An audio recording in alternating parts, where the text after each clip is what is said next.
objectives for countries, objectives in a multilateral set for countries or private sectors who want to invest in countries. They need to be known, the NDCs. Countries need to be clear with the projects that they want.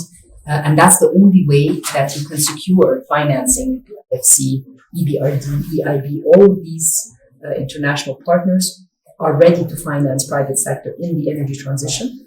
It seems to be the buzzword. And various investments coming into that sector. Green steel. So I think, at least from India's context, is to set the policy straight. Yes, there are some subsidies required, but it's not over and beyond the physical challenges that any state or the federal government would have. That's one part. But the second part again is how do you make this the transition political resistant or resistant to politics, right? And that's going to be very, very important.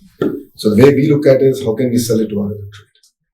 And as a HRD minister, my focus is how do I create the next set of jobs that we don't even know in exactly which area they will come. So working with the industry, working with NGOs, collaborating with them, getting the curriculum, the whole 9 yards, and creating the next wave of jobs, I think is going to be very, very important to make it more resistant. Thank you so much. I'm being mindful of time, and I'll request one piece, which is this is a conversation. So if we could have one question, thought, insight from participants. I know there's people at the back as well. We welcome that before we shift on to the next conversation space.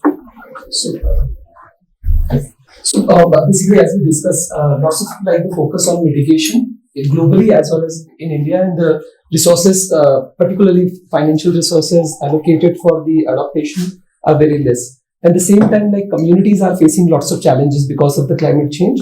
And not only this issue is related to just transition, but issues very bigger. Because of the climate change, lots of people are migrating from one place to another place. And as far as India is concerned, we have about 200 million migrant workers. And many of them migrating because of the climate change. So how we can link the communities also, and basically how we can broadening the just transition definition in that context. Thank you. I know you had your hand up too. Do you want to just 30 seconds shortly share? Yeah, well, I would have one question towards you. I found it very interesting when you were saying creating the new job opportunities, which I think is great and is needed. I'd like to go on the topic of the next generations. We have a massive swift, between the generations that are currently in the power positions and the ones that are coming. And I'll be very honest with you. I am one from these generations. We don't believe many things that are said because it's very often the same thing. It's said. How are you going to tackle this problem of transparency and trust that is really existing towards all of these promises and all of these COPs and WEFs and et cetera, et cetera. It's nice, but yeah, we don't see the results. I'm sorry. Don't want to be rude here, but yeah, I'd be interested in that. I think that's a valid question. Before I come to you, I think the way we're looking at it as a state is how do you incentivize farmers? How do you incentivize households? So can I have a power purchase agreement with them? So whatever energy they don't use, they end up paying. So under the Honorable Prime Minister's program, Suryaghar, which is rooftop solar for every house, that's the exact PPA, power purchase agreement we're doing with every citizen. And I think that's one of the simple mechanisms that we can create the incentive structure for greater adoption. To be fair, India has seen a rise in energy costs. And for every country to really become a developed nation, low cost of energy is going to be critical. So between solar, wind, and pump storage, as of today, I don't know, PSP, where it will be in the next 5 years, currently is viable. So at about 4 and 5 rupees a unit in Indian rupees, it actually makes sense.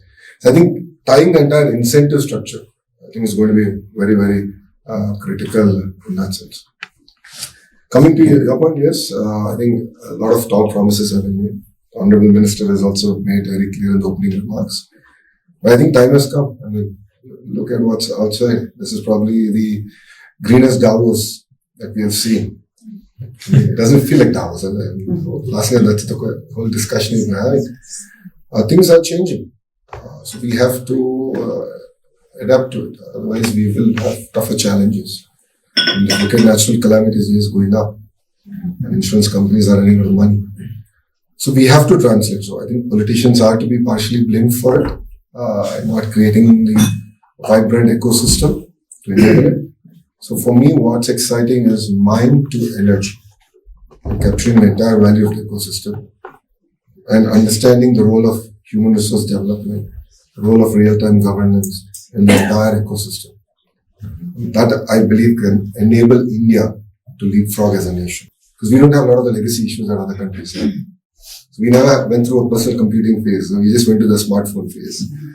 So I think this, even in energy, there's potential to leapfrog. Our grids can be far more robust. And Government of India mindfully is spending substantial amount of money building entire grid connectivity. And so I think that should solve both sides of the coin. I just want to say that adaptation is on the agenda. And for example, one of the outcomes of also COP27 was the loss and damage fund, realizing that desertification and what's happening, because that's in sub-Saharan Africa mainly.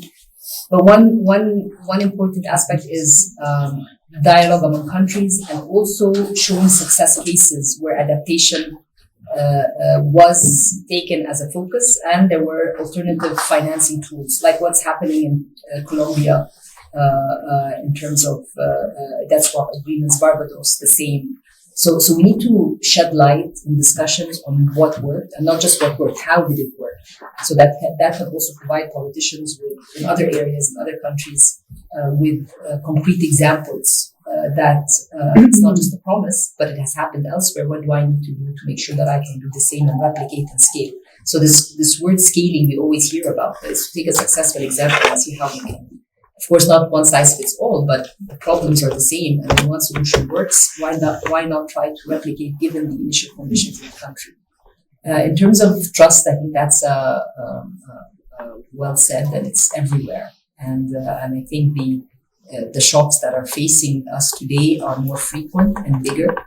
And whether it's the fiscal space that is available for countries to be able to take action, which shock should I, prioritize given the fiscal, the very tight fiscal space?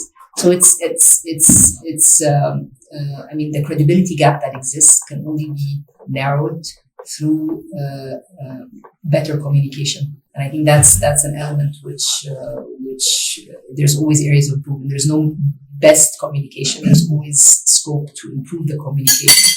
I think social media plays a very big role, and being mindful to the different generations is also important, and including them in the dialogues. I think for COP, there's also the youth dialogue at the COP level, and the different initiatives related to startups and SMEs in the climate space for adaptation. In Egypt, for instance, we have farmers today that are using solar panels instead of diesel. For using the water for agriculture. That's a very important example of action for adaptation. And sometimes they're provided with loans at low cost and so forth. So it's communication is very important, shedding light on what works and being very honest on what doesn't work and what we cannot do. Great. On that note, thank you so much. This was deeply insightful. After yesterday, I think the one thing I do take away is the commitment towards energy transition remains strong. And while there are turbulent times coming up, I'm pretty confident that we'll be okay. That being said, we'll close the session on government perspectives. And Vikas actually moved to you to have a discussion on the private sector perspective.